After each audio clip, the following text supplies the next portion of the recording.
Vai tu atceries, kas ir nepietiekama redzamība? Atbild uz šo jautājumu.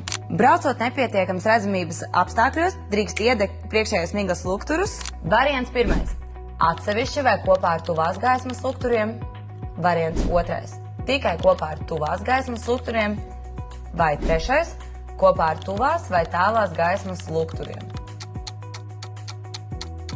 Pareizā atbilde – atsevišķi vai kopā ar tuvās gaismas lukturiem. Atceries, nepietiekama redzamība nav nakts, tas ir vienkārši slikts laiks. Migla, lietus vai sniegs. Ja tas notiek dienas laikā, tad nav jāslēdz visi iespējamie lukturi. Drīkst braukt vai no ar miglas lukturiem, vai ar tuvajām gaismām, vai abiem kopā, ja tev tā ir ērtāk. Tālās gaismas šeit nedara, jo atstarojas no miglas un nokrišņiem, padara redzamību vēl sliktāku. Tālās, lai paliek skaistām un skaidrām naktīm uz šosejas. Migla, lietus vai sniegs – tā ir nepietiekama redzamība. Atceries šo, lai pareizi atbildētu uz teorijas eksāmena jautājumu.